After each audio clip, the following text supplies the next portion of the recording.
أعوذ بالله من الشيطان الرجيم بسم الله الرحمن الرحيم ادعو إلى سبيل ربك بالحكمة والموعظة الحسنة صدق الله العظيم رب اشرح لي صدري ويسر لي أمري واحلل عقدة من لساني يفقهوا قولي. So first of all, I like to thank the community, the introducer, and all the participants here in Swindon.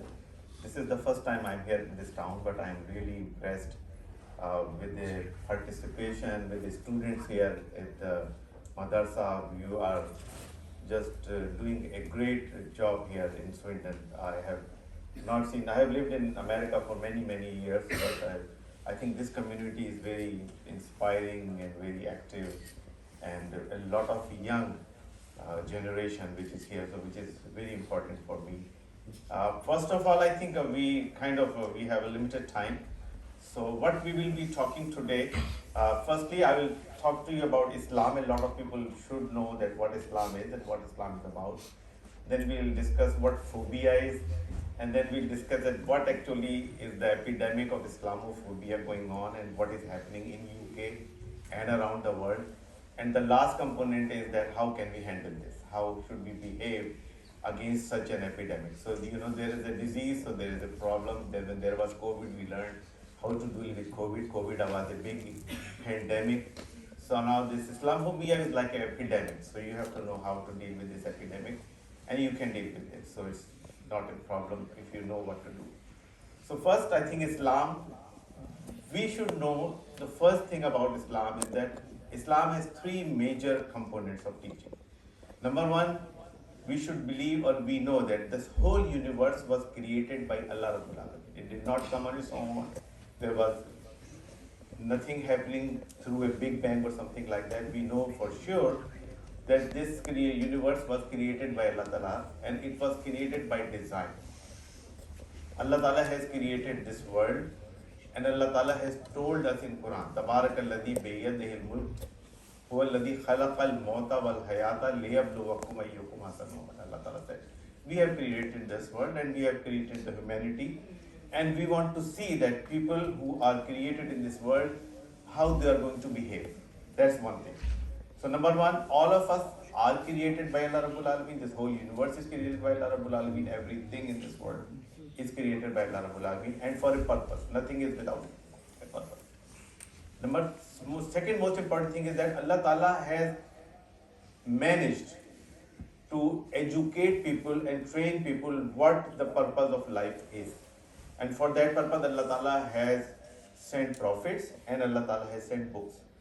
So the last prophet was Muhammad Sallallahu Alaihi Wasallam, Prophet Muhammad Sallallahu Alaihi Wasallam, and the last book was Quran and Hadith. So these are the two major resources for humanity to learn that what Allah Ta'ala has created for and what is the solution of humanity. Now humanity is going to a big crisis, and humanity is in a big crisis. But the only solution of the humanity crisis, of human crisis across the globe, is to follow the readings of Quran and follow the teachings of Prophet Sallallahu Alaihi Wasallam. That's our belief, and we have very good reason to believe that. Okay? So all the Muslim community in this world, we are all Muslims. Now most of us are Muslims because we were born in a Muslim family. But actually we should know that, especially in a country where Muslims are minority, because sometimes what happens when there's a lot of propaganda against Islam, we kind of get affected by the propaganda. But we should know that Allah Ta'ala has said, Kuntum khaira ukhrijat ummatul nas. So this is out of all the ummah created in the world, Muslim ummah is the best ummah because they follow the teachings of Islam and Quran. And the third important teaching of Islam is accountability. There is accountability for everything. Allah Ta'ala has said, we are going to put you in front of Allah Ta'ala. You will be accountable for what you see, what you hear, what you say, even a word you say, you will be accountable for that. You will be accountable for what did you learn, how did you earn money, how did you spend money. So these are all the things you will be accountable for. And every single person on earth created on this earth or who was born with us, he will be accountable for everything. So we will be accountable at the end, maybe in this world or definitely for sure in the life after death. So everyone should believe that these are the three important aspects of Islam, because then we will know that what this Islamophobia is and how we are going to handle it. Now the other topic is phobia. Now I'm a neurologist. So phobia is a neurological disease, it's a brain disease, it's a perceived fear basically. What happens that when you have phobia, you become fearful of something. For example, some people have claustrophobia, so they cannot go to a closed space. If you put them to a closed space, they will be very anxious, they will be fearful, they will say that you are going to die, something is going to bad. So it's not real, it's perceived. People think that, if we go to a closed space, then something is going to happen to us. So phobia is a brain disease, which is a treatable brain disease. People get phobic of many things. So phobia could be a real, or phobia could be a totally perceived. Phobia could be treated with therapy and with education and everything. So now Islamophobia is a new epidemic in the world, not really new because it has been there since all ages. So all the prophets have faced this Islamophobia problem. Hazrat Ibrahim, he was put into fire because the king Namrud, he did not agree to his opinion about Islam, and what he was saying, he was telling this people that people should believe Allah and people should follow Allah Rabbul Alamin because Allah Ta'ala has created us. So that's the only thing he was doing. So Firaun was killing all the young boys who were born because of the phobia that something is going to happen to my kingship. So phobia is there for many since ages, but in the recent years, phobia has turned into an epidemic. So it was there to some extent now, especially in the world where Muslims are in minority, 5%, 6%, 7%, which is where it is more prevalent these days. So what is Islamophobia? Is basically a fear of Islam. Now by definition, if you look at a dictionary, Islamophobia is fear of political Islam. Not like just Islam only, political Islam. It means that they have a fear that Islam is going to take over everything and Islam is going to just kill everyone and Islam is going to execute every other person in the world. Something like a perceived fear which is not real, but this is something people are worried about. They are fearful that something is going to bad happen to us if the Muslims become stronger, if the Muslims are more in number or something like that. And a lot of time, parties, organizations, they use this sentiment for their political purposes. For example, if someone is anti-immigrant, they use Islamophobia for their anti-immigrant policies or those kind of things. So this Islamophobia is a perceived fear which is produced and institutionalized in some parts of the world more than the other one. So we should understand the basics of this. A lot of this is political and a lot of this is against the political Islam.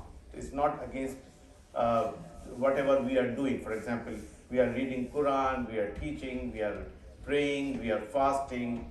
So a lot of it is not against that, but there is a fear that Islam is going to take over us and something is going to bad, something going bad happen to us. So this is kind of the root cause of Islamophobia which is happening. Now, it's highly prevalent. It's more than what we think. So we should know what it is. For example, if you just look at the UK figures, so they are very high in numbers. And a lot of people will tell you that they have got this fear of Islam by just media, social media, the institutionalization, the government policies. A lot of parliament members will talk against Islam and other things. So that is how it is produced. And it's huge in number. Thousands of incidents happening in UK every year, thousands of hate crimes happening against Muslims every year. And even the government, media, the institutions, police and administration, they are all involved in it. So it's it has become institutionalized.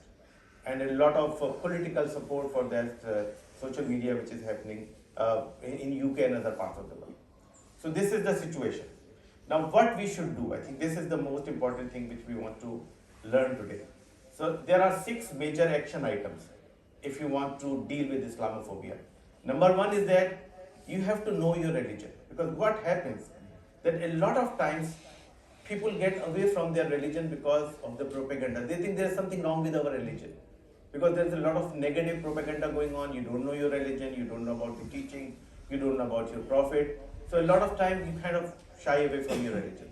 So that's not the solution. That's going to create more problem for you. So what you should know, number 1 thing is that you should educate yourself. You should learn Quran, you should learn Prophet Sallallahu Alaihi Wasallam, all these. and teachings, you should look at the life of Prophet ﷺ, and you will find out very quickly that Islam is the religion which is the solution of all the problems of humanity at this point. This humanity is not going into right direction. There is a lot of financial crisis. People complain about NHS, finances, wages, a lot of capitalism going on. So a lot of problems in the society related to finances and other things. And Islam provides solution for all issues, all social issues, a lot of suicide going on. In Japan, how many people suicide every year? Young people suicide every year. So a lot of suicide, lot of depression across the globe, not only among Muslims, but across the world. Depression is like the third highest disease across the globe. It's because of all the problems created in this world right now. The solution to all that problem is Islam and Prophet's teaching and Quran and everything. So if you follow that religion, the humanity is going to find the peace and humanity is going to find the solution. So this is a strong belief you will find when you read Quran and Hadith. So first thing I would say that if you have never read Quran in your whole life, this is first one thing you have to do. That you have to read Quran with translation and understand the whole Quran at least once in your life. This is kind of effort. This first, like namaz and roza, you have to learn the Quran and you have to learn the Prophet's teaching. That's number one. Number two, you have to practice Islam in your life. That there are things in Islam which no one has it. For example, our family system. There is no religion, no system in the world has the family system like we have. We respect our elders, we take care of our parents, we take care of our kids, and we train our kids, we educate our kids. Now, there is no family system. No family system exists in the world right now except the Muslim community. And people look at it and say that, this is the best family values in the world right now, the Muslims have.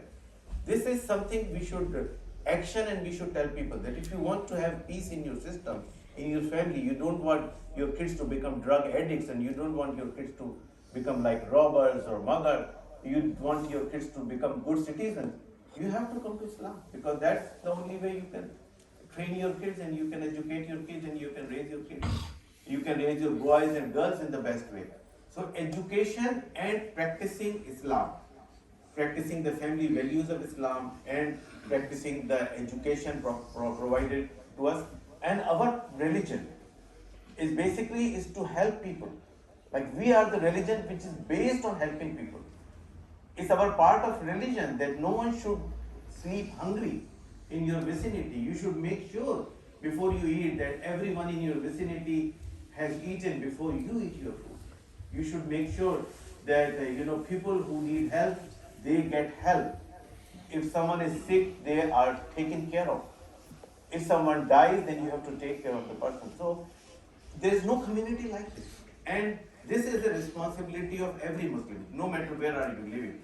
That you should be a caring family. You should be a caring person in your whole community. Community where most of you are not Muslims, but a lot of non-Muslims and people who are against you. But they should say that this is the best person in our community because he takes care of people. If something goes wrong, he is able to help us. So you should be ready to help other people, not based on religion, but just based on humanity. This is the education of our Prophet. And this changes heart of the people. Prophet ﷺ, used to help people who were against them. And Prophet ﷺ goes and helps them in their home chores. And then this is the way people's heart open to your religion. People change. The Quranic ayat I said what it says, Uddu ila sabila rabbika bil hikmati wal maw'izatil hasana. You have read that Hazrat Umar Radhiyallahu Ta'ala Anhu was so much against, he was like Islamophobe. He was thinking that Islam is the problem of the whole world and he wanted to kill Nauzubillah Prophet ﷺ. That's what he wanted. And then once he learned Quran, his heart changed. He became the best Muslim. So this is what Quran does. And this is what Seerah does. It changes your heart. Quran says that if you do the right thing, your worst enemy will become your best friend. And this is what our religion is. We are in this world, we are best ummah is to make people our friend, to invite people to the religion. Islam is not just by practicing yourself and just be happy. Islam is you have to invite other people that they should also learn about Islam. If they like it, they should come to Islam. If they don't like it, they want whatever they want. There's no ikra, there's no force that you should come to Islam. And all of us are messengers of Islam. There's no prophet coming, Prophet Sallallahu Alaihi Wasallam. So all of us has the responsibility of doing the Prophet's work. And the Prophet's work was to educate this whole universe, all the humanity in the world, about religion and about Islam, that what we want. And our religion is not for us, it's not for Akhirah only. It's for humanity, it's for betterment of this world. And people who live in this world, they live a better quality of life. They should have a better life in this world and hereafter. So the second responsibility is that you have to practice your religion. Third responsibility is that you have to educate your religion to your family, to your friends, to all other people living in your community. You have to behave in a way that people kind of cite examples for you, that if there's one person, one young person who is the best out of all kids, and that's from this Muslim community. Because he's so caring, he's so helpful for everyone. So this is the quality Prophet ﷺ wanted us to see. This is the way how to handle Islamophobia. And then there are some other things which you should do. Number 3, Islam doesn't say that if something happens wrong to you, you just be patient. Islam says if something does wrong to you, you have to stop that wrong deed too. Doesn't mean you have to use force. You have to use your tongue, you have to use your community level and everything. So if something is happening related to Islamophobia in your community, this is your responsibility and this is your religious responsibility, that you should report that incident. If something goes wrong, don't be an observer in this society. You should not. Islam says you should never be a silent observer. Islam says if you are Muslim, you should be an activist in the society. You should be doing good, and if there is something wrong, you should be trying to stop the wrong thing. Something happening with you or with any other person. So if something is happening wrong, a hate crime, hate incident, anything hate based on your religion, based on your ethnicity, any discrimination, you should report it. You should report it to the community, you should report it to the council. If something is wrong, you should report it to the police. What I have seen that a lot of incidents, they are not reported. A lot of people don't know what's going on. We kind of feel that if we report, then we may feel more retaliation, or we are fearful that something is going bad happen to us. But actually this is the solution, that number 1, if something is going wrong in this community or society or anywhere, and there are very easy ways to report it. You can even do it anonymously. So the fourth thing is that you should report. Number 5, I think, is the regulatory issues. That there are a lot of laws which has to be changed. Now there are very strong anti-Semitism laws in this country. What we have to do as a community to make sure that all those laws which are anti-Semitism laws, they are applied for all other religions. It's not only for Jews only, it's not only for Judaism religion. All other religions, even Christianity, Muslim, any religion, if you are discriminated based on your religion, then those anti-Semitism laws should be applicable to us. You should have a clear definition of what is anti-Islam language, what is Islam hatred, and what are the other things. So this is something at a regulatory level. Now the next step is media. Now a lot of hate against Islam is based on fake news. For example, the recent incident we had in UK, it was all fake news. And it spread it, and it was a huge propaganda, there was like political background too, and that caused a lot of problems. But on handling that agenda, number 1, you should be clear that whatever is wrong happening is not Islam's teaching, it's not Islam which is it. It may be a Muslim person, but it could be anyone in the world who could do something wrong. But it's not based on Islam. So Islam doesn't tell you to do anything like this. That's one thing. Number 2, you should not fight against it in terms of fighting, because what is happening that a lot of provocation, a lot of this media is basically they want to provocate you, that you kind of you get your arms in your hand and you start fighting with the government or with other people. So that is going to be counterproductive. So if something is wrong, you should be patient, you should be calm. You have a right to defend your home, you have a right to defend your family, you have a right to defend your mosque and religious places. But you are not allowed to do the counter attack. You are not allowed to do the counter defense. You are not allowed to fight against it You have to involve the government and the agencies and the law enforcement. So this is the way, like most now in US communities, it was a big problem in US communities. Now US communities have been able to deal with it quite effectively by training and educating their young people and their communities and the mosque and everyone. So you should also use the social media to educate people about Islam. First, we should know what Islam is and the teachings of Islam, and then we should know. Now, our religion, Prophet ﷺ says that even if someone hurt you, you do good things for them. This is Prophet. If you read the 9 hadiths, so that's it. Something does someone wrong, does wrong to you, you be patient and you give them something if they are going against you, because this is the way their heart is going to change.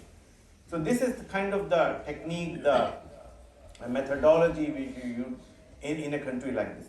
And the last thing is that, the Islam is about discipline. Islam is not an individual religion. Islam is discipline. Everything in Islam is discipline. You have to follow a discipline. If you are disciplined, if there are 5 people who are disciplined, there are more than 500 people you can fight against or you can deal with.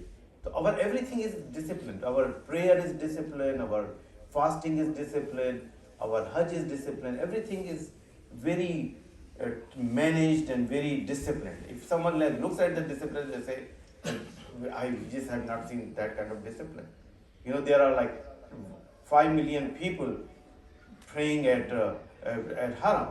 They all stand at the same time, they go to Ruku at the same time, they go to Sajda at the same time. No one is going to see that kind of discipline in any other religion. So we are a disciplined community. But our discipline is not only in the prayers and ibadah. It's on all aspects of life. So you should behave like a disciplined community. A disciplined community of 200, 300, 400 people is much stronger than an undisciplined community of 5,000 people.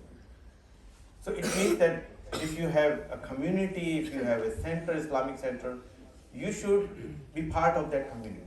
You should be actively participating in all the work. So if you are very active part of your community, you can do very well. Even there are many hadiths about the Dajjal fitna.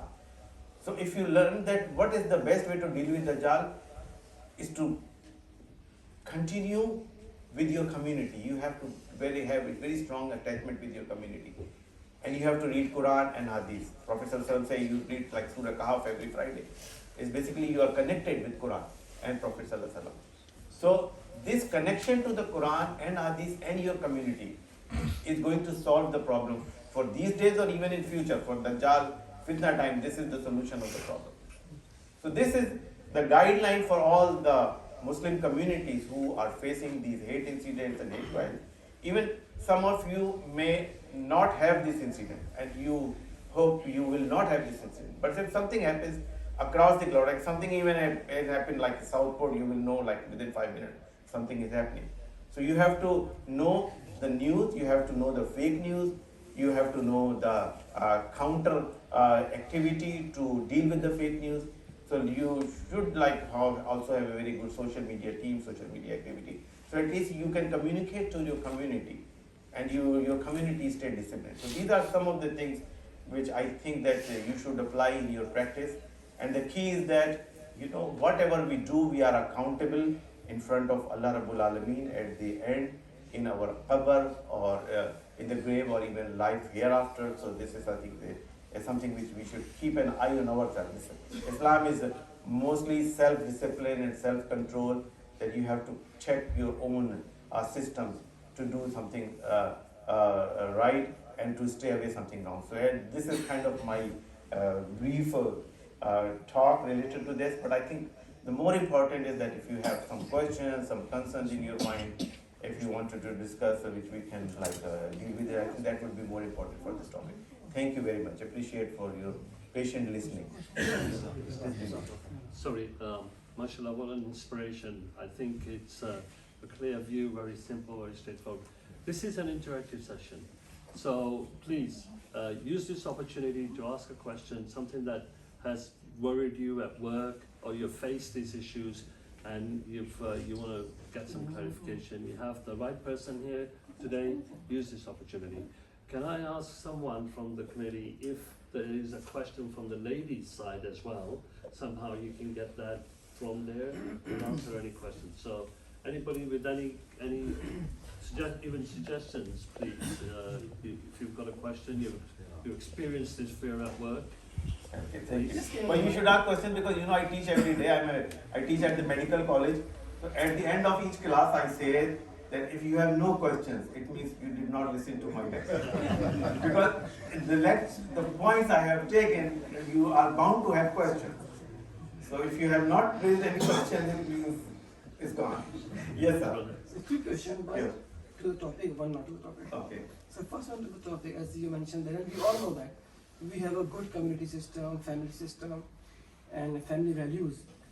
I'm in this country 20 years working in the pharma industry, so my job to make medicine basically, but I can't see Muslims students in that field.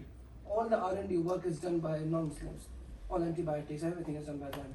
So if we have the good values system, family system, and our children are not involved in drugs and other activities, so why they are not shining in that field? If you see all the research in medical science, it's all done by them, not us. At the moment, we used to be, but not now. So what I think the reason is, because somehow the Muslims are happy with the mediocre. This is the problem. Our Prophet never liked mediocre. Our Prophet said you should be the best. There is a word in Quran and Hadith, it's called ihsan. Ihsan means at the top. Whatever you do, you should be the best. Even if you are cleaning clothes, you should be the best cleaner. Even whatever you are doing, you should be the best. We are happy with the mediocre. Mediocrity is not our religion, because we are not following the religion. Our religion wants us to be the best. You know, after the Prophet's teaching, we produce the best scientists, best inventors. All, like for 1,000 years, all the medical education, health education, science, technology, whatever Muslim produced, the whole world was using it. Because we were the inventors. We took ships to like 10,000 miles in the sea because we were the best sailors at that time. So this is what our religion is. Our religion wants us to be the best in the field. In research, in academics and education, if you have whatever education you are. If you are a lawyer, you should be the top lawyer in the UK. If you are a neurologist, you should be the top in the country. If you are a researcher, and I think this is something that, you know, Muslim young boys and their girls, they should think that they should go into the field of research, and research and development is the key for success. Sayyid Maududi Rahmatullah said in his book that you cannot be the world leader if you are not leader of education and research in the world. So if you are not the leading educator and leading researcher in the world, you cannot lead the world. Leading the world is not by force, it's by intellect and by education and by research. So this is something the Muslim youth, I think, it should inspire them. So whatever they want to, like even if they want to become an alim, they should be the best alim. They should be the best fiqh person. They should get, if they want to go to finance or economics, they should be the top economist of the country. So this is something I think we should inspire for, and this is the inspiration we should get in our kids. That, you know, you should not settle at a mediocre position. You get a job, you are happy that, you know, I got a job, that's it, I'm with my family. This is not it. So you should be the best in the country and best in the world for whatever field you are. So this is, I think, the religion. This is our Prophet's education. So his question was that why Muslims are not leading in education and research.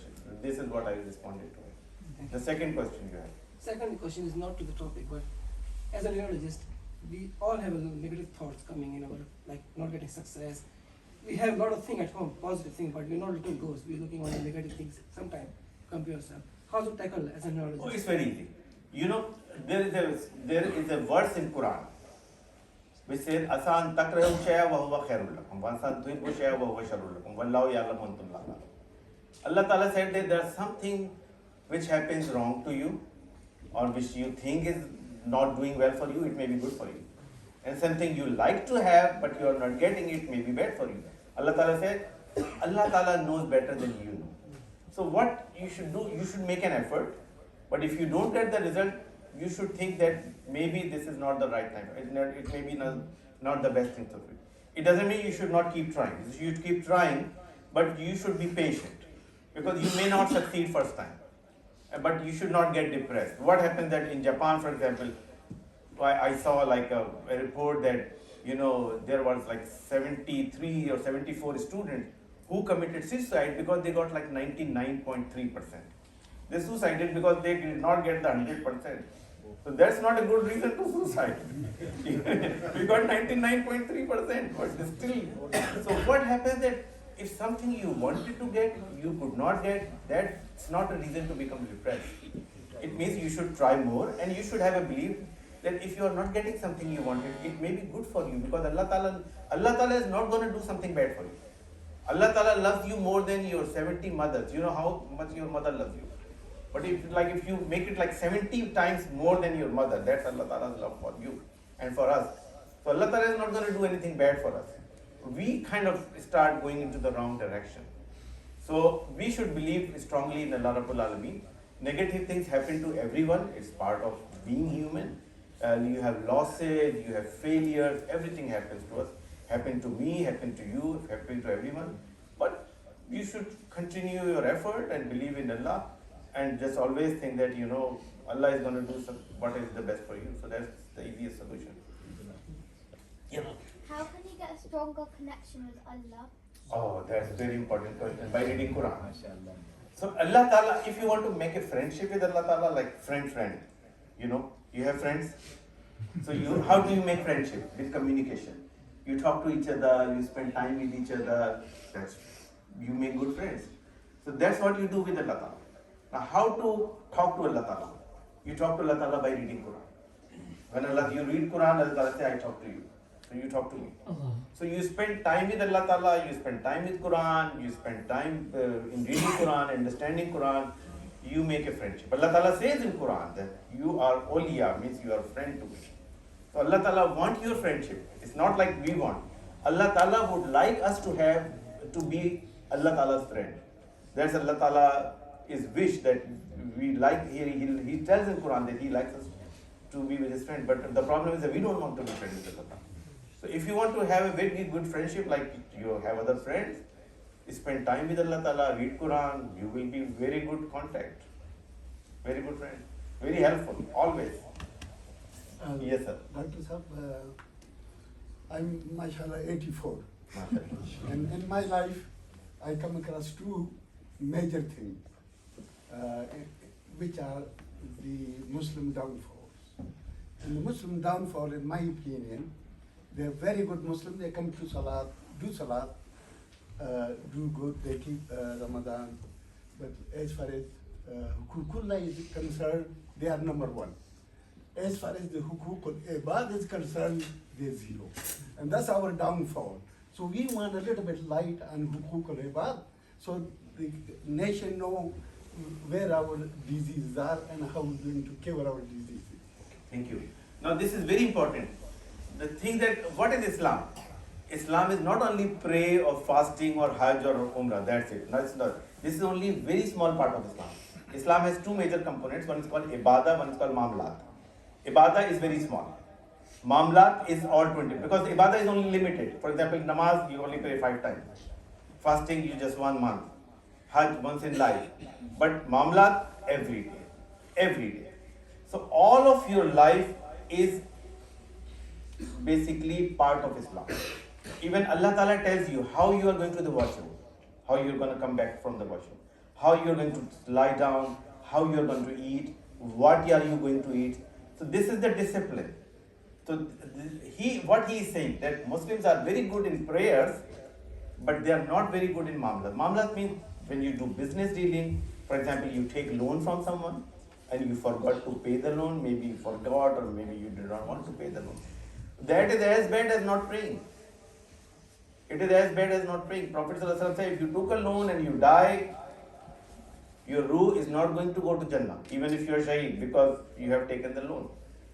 So a lot of people take loan and don't give back. This is Mamlat. So if you, for example, when you do business dealing, if you do something like, for example, you deceive people, you committed for something, you didn't do. These are important things. So commitment in Islam is huge. Prophet ﷺ said, La dina liman la ahada lahu. If someone doesn't follow his commitment, he has no religion. No religion. It means you are not one of us because you don't commit. You don't follow your commitment. And la imana liman la amanata. Like if, say, for example, you have an amanat, you have someone give it to you something, and you kind of taken away. Prophet ﷺ said, La imana liman la amanata. You have no religion, no iman. So mamlat are very, very important because they are 24 hours. And that's why our 24-hour life is ibadah. You go to sleep, you wake up, you're all night, you are sleeping, you have your ajr increasing all over night. The way you sleep. When you go to bed, you say, Allahumma baisme ka mutu wahaya. When you wake up, you say, Alhamdulillah alladhi ahyana ba'da mamatana wa ilayhi nushur. Your whole night is ibadat. You go to washroom, that's ibadat. You feed, that's ibadat.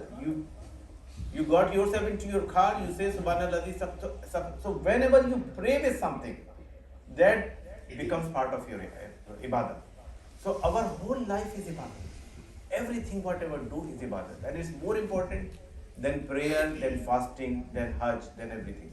So it's very important that mamlat, everyday life matters for Muslims is extremely important. And there is no matter in your life. Trust me, there is nothing in your life Prophet ﷺ has not given you a clear instruction what you should do. How you should behave with your brothers and sisters, how you should behave with your family members, your parents, how you should behave with your uncles and aunts, how even should you behave with your neighbors, how should you even behave with animals. So there is no point in life that Prophet ﷺ has not given. That's why it's very important that you learn, you read. That what Prophet ﷺ said about this. And that's, you're going to lead by reading a hadith and Prophet ﷺ life. So you must read. I say to everyone that we must read a tafsir book, a hadith book, and a seerah book. This is like a basic curriculum for all Muslims. Must read curriculum for all Muslims. And you know that whenever you go to hereafter, the first question you will be asked, it's not about prayers, it's not about fasting, it's going to be that did you get the knowledge or not? What knowledge did you get? Because Prophet ﷺ has said that it's mandatory for every Muslim to get the basic education of the religion. And that's the Quran, Hadith, and Prophet ﷺ. So if you learn that, then you just follow the Prophet's following in all your activities. And if you don't know about an aspect of life, you want to know that, you just find out that what Prophet ﷺ said about this thing. You will find out that this is what Prophet said. So all aspects of your life should be following the Prophet ﷺ's teaching. You are on the right path. Yes, sir. This young man. Alhamdulillah, to this day, I'm doing hifz with our local MashaAllah, imam. MashaAllah. You go to So- Jannah. Yeah, so And your mother too. So basically, how do you make your iman pure? How do you build it up? Well, you know, Iman is basically practice. Iman is not something it comes by just doing hifz or by reading. Iman is by practice. So if Prophet ﷺ said, if you do something good, your Iman goes up. If you do something bad, your Iman goes down. So Iman is kind of a roller coaster. It goes up and down. But you have to keep an eye on your own. This is a very important question. You know, one Sahabi asked Prophet ﷺ that should we worry about the Iman? So Prophet ﷺ said, this is the most important aspect of Iman. That you should be worried about your Iman. Because what happens that Muslims, they are not worried about their Iman. They go into Nifaq. And sometimes Prophet ﷺ said that Muslims become non-Muslims. They still have the Muslim shape and name, but they become non-Muslims. So Iman is by practice. And if you practice Islam in all of your life, your Iman will go up. So you have to keep an eye on your eyes, you have to keep an eye on your ears, you have to keep an eye on your tongue. These are three major things. Because the sin comes from the eyes, or the ears, or from the tongue. These are the three most important things. So if you keep an eye on those things, that's very important part of Iman. Iman is basically to stay away from the sins. So this is the way, that practice religion in your life. This is the way your Iman is going to become purified, and it's going to go up. And keep an eye on your iman. Very important question. Thank We you. have one more question at the back. Please. Okay. Do you want to come here or you can sit there? Okay, please. I'm fine here, really. Sure, go ahead. Thanks for that. I mean, what I wanted to try to focus on is the what do we do about Islamophobia. So, I mean, just a little bit about myself. I'm involved in the Swindon-Palestine Solidarity campaign in Swindon. I'm also involved in a lifelong campaign against racism. When I went to university in East London, back towards the end of the 70s, I remember going on an anti-racist demo from what became Al-Tab Ali Park. Al-Tab Ali was a young guy who'd been stabbed by racists to death there. And what we had was a situation, people may have heard about them, the National Front, Nazi organisation, fascist organisation, which used racism to stir people up and gain votes. He did very well in elections, and he was doing very well on the streets. What happened is we mobilised. It wasn't just, obviously the immediate target was black people, was Muslims then as well, but we mobilised not just amongst Muslims and black people. We mobilised right across the community, and we pushed them back down into the sewer where they belong. What we've got now is an economic crisis, and what the policies of governments are unpopular. So what do? They look around and they find people to other and to blame for that. They scapegoats. Right? They say, it's all your fault. Look at him. They're taking stuff that you should be having. It's all that absolutely vile stuff. And arguing about it is step one, but it's not enough. What we've got now is a very dangerous. I mean, the last election was the most racist election in my memory.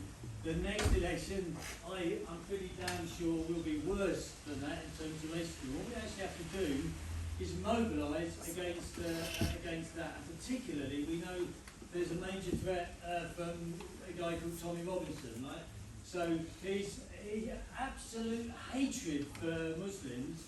I think I almost forgot to say. I think we need to recognise that division in our society comes from the top, right? And then it gets down below society, and people down below society use it. So Tommy Robinson has absolute hatred for Muslims, absolute saturated with hatred for Muslims.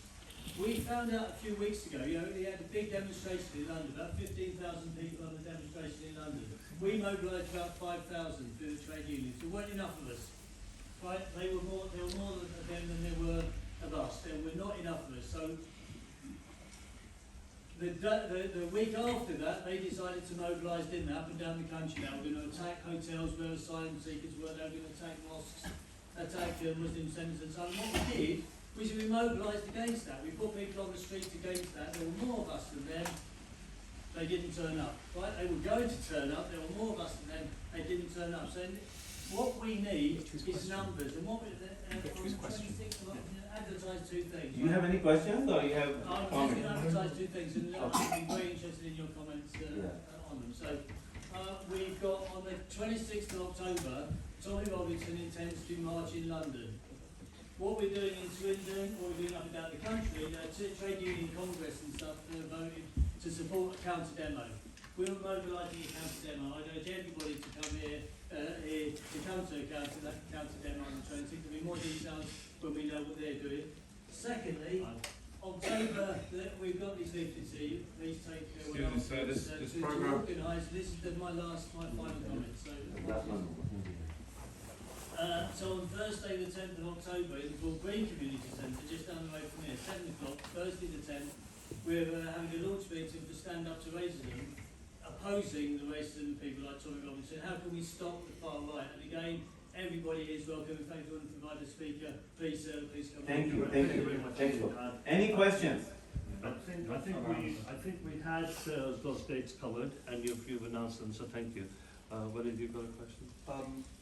Yeah, it kind of relates to what was being said, and also Uncle took the words right out of my mouth. I think that the way, firstly, to talk about the Tommy Robinson thing, I think the way from our point of view is to marginalise those extremists. Because like you say, with a phobia is an irrational fear.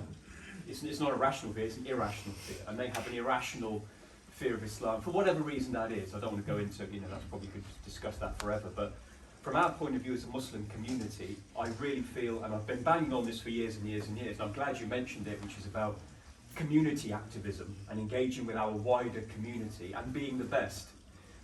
We should be reaching that point where the Swindon community think to themselves and say to themselves, thank God for Muslims.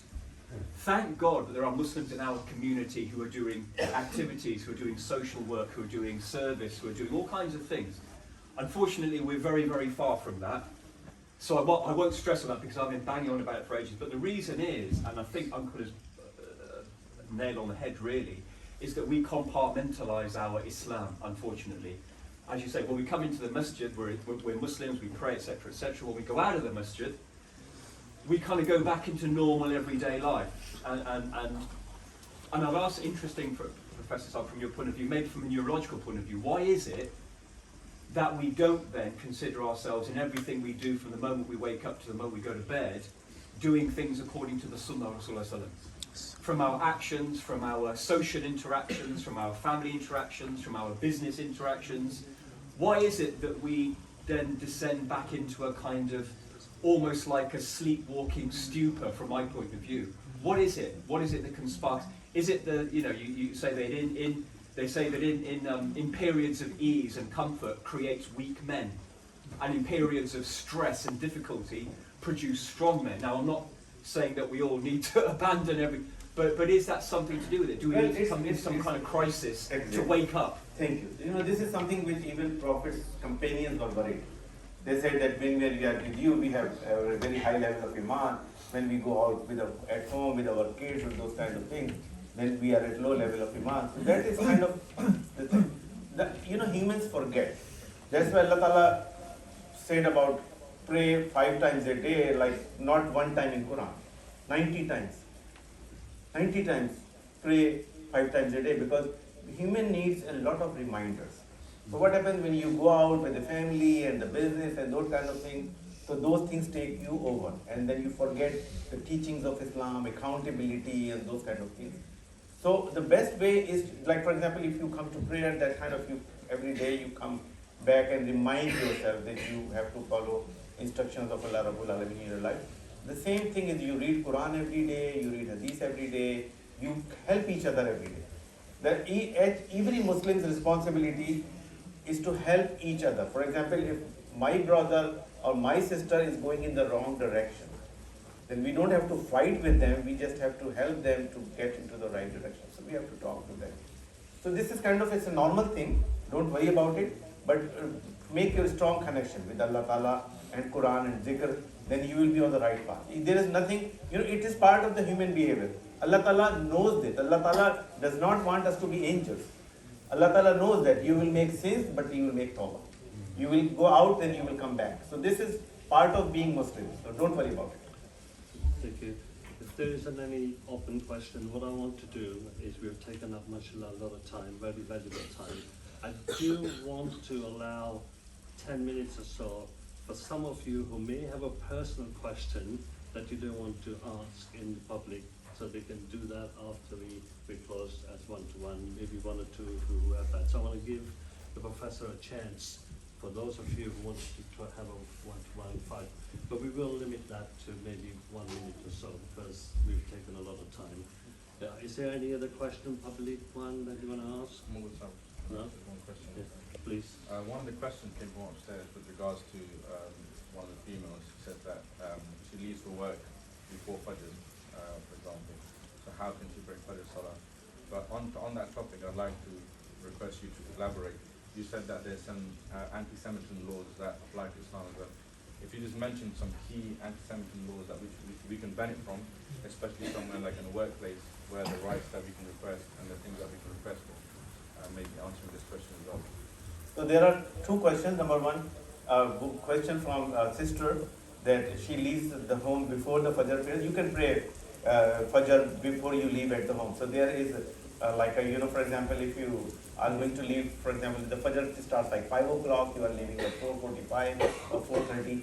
You can read, do the Fajr prayer before you leave. So Islam has given you this kind of allowance. So it's okay, no problem. Now about the anti-Semitism laws. Now, anti-Semitism laws are different in each country. Like, for example, they are different in America versus different in UK. They are very strong in Switzerland as compared to any other country. So, but the root basis of anti-Semitism law is anti-religion. Like, that's the root cause. There are different aspects, but the root cause is anti-religion. And that anti-religion sentiment is basically applicable to all religions. So not something, only Judaism. So what you have to do basically, read your British laws, which are anti-Semitism laws. There are like 4 or 5 clauses of that. And you will find out quickly that this is not limited to Judaism only. This could be applicable to all hate against any religion, including Christianity, including Islam and everything.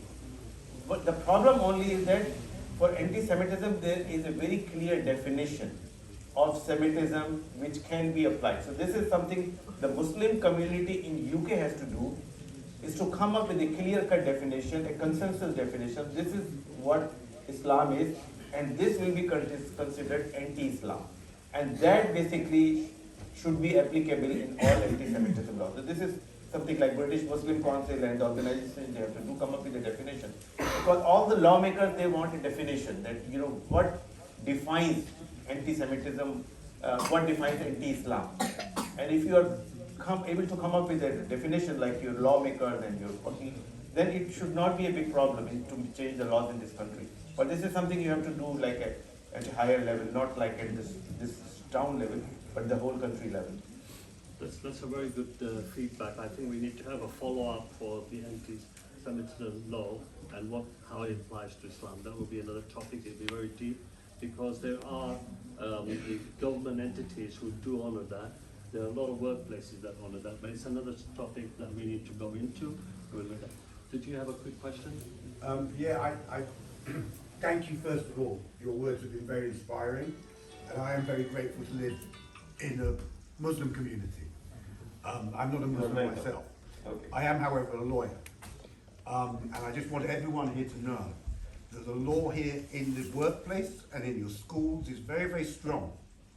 If you are discriminated against, or if you are harassed, or if you are victimized because of your racial ethnicity, or because of your religious belief, then you must complain.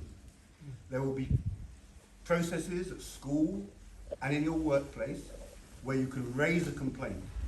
And let me tell you, my experience tells me that everything, all of the power will come against you doing that. So you need the support of your community when you do it. You have brilliant lawyers in this community who will give you their time. But unless you stand up and face the forces against you, then this will continue. We already have good, strong laws to protect Muslims. Learn about them. Your teaching on learning and education is absolutely right. If you do not know your rights, and if you don't stand up for your rights will be trampled. They will always be trampled. I must put it in perspective. I've worked in here and around the world with the non-Muslim entities, and most of them are very acceptable and they do accommodate the Islam requirements as long as you don't abuse them. But like I said, it's another topic altogether.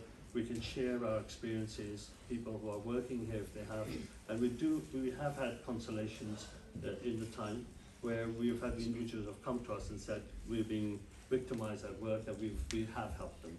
So there is a forum here where if you're suffering from work, please get in touch with the mosque committee, and we do help you with the professionals in the organization. But it's another topic where we can educate everybody as to what they can ask and what they can't.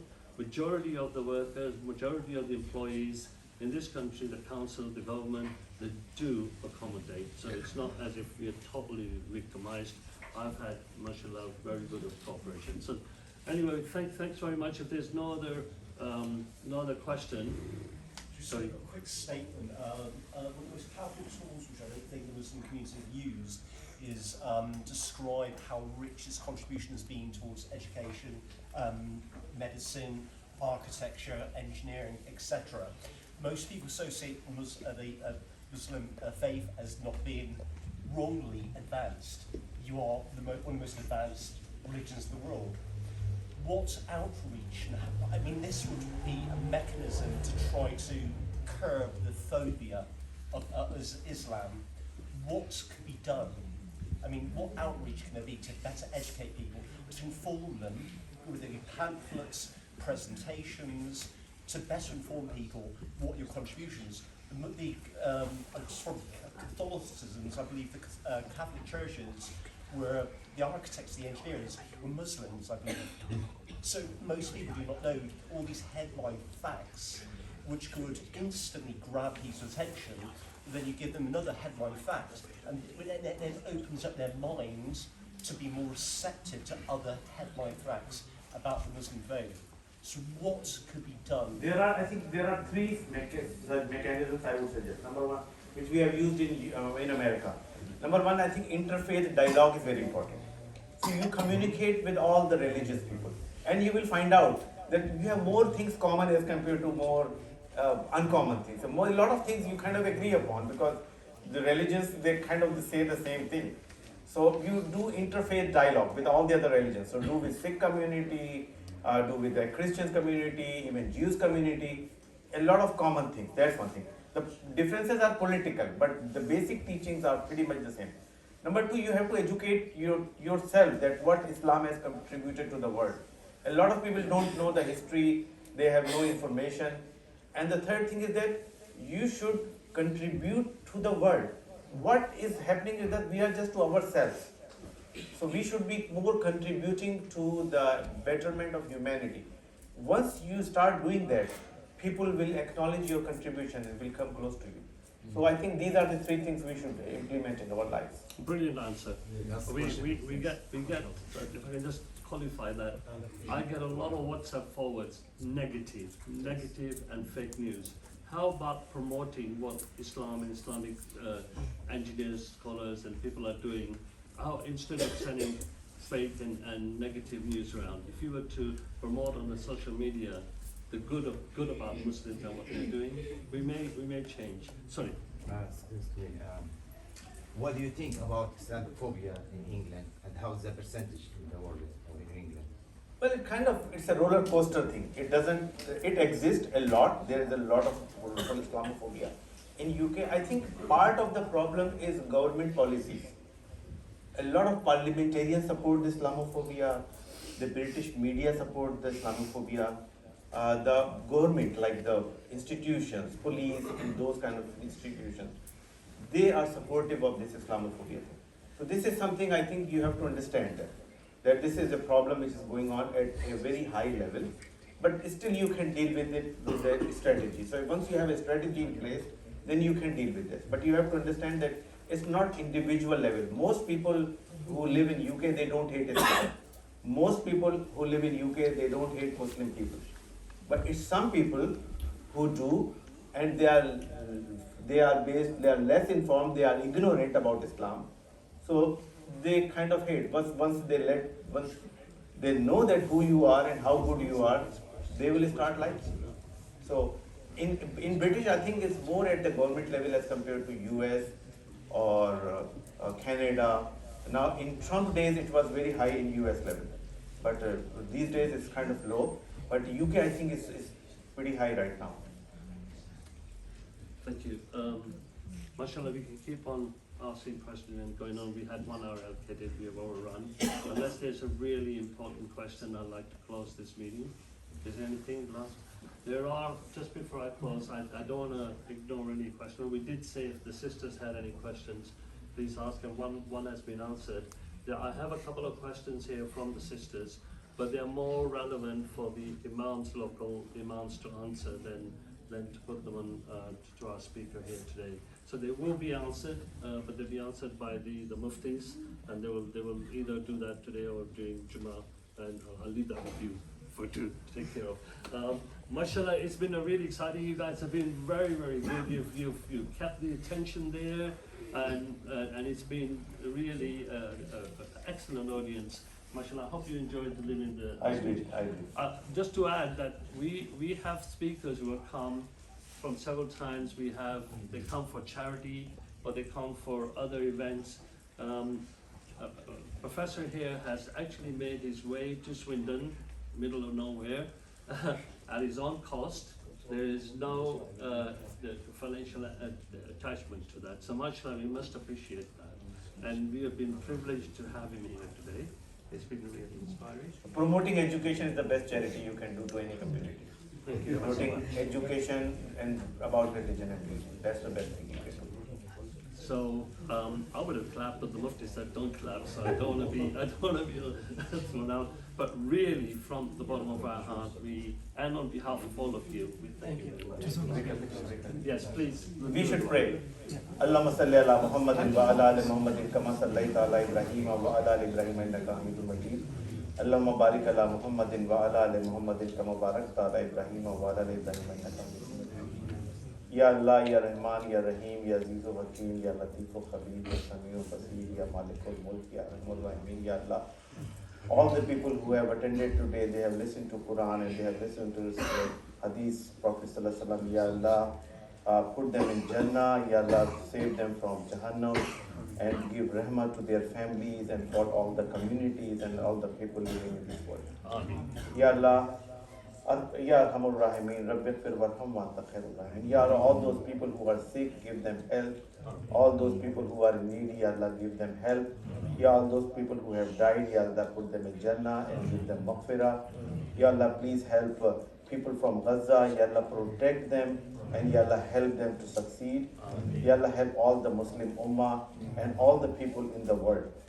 Ya Allah, all the world, they are having a lot of crisis. So we want your help to get the Islamic education and deen to all the people in the world and to their heart. Allahumma inni as'aluka imanan kamilan wa yaqinan sadiqan wa rizqan wasiyan wa qalban khashiyan wa lisanan zakiran wa ilman nafiyan wa rizqan halalan tayyiban wa tawbatan qabla al-maut wa rahatan inda al-maut wa maghfiratan ba'da al-maut wal afwa inda al-hisab wal fawza bil jannata والنجاة من النار يا عزيز يا غفار يا عزيز يا غفار يا عزيز يا غفار ربنا آتنا في الدنيا حسنة وفي الآخرة حسنة وقنا عذاب النار صلى الله تعالى على خير خلقه محمد وآله وصحبه أجمعين برحمتك يا أرحم الراحمين والحمد لله رب العالمين.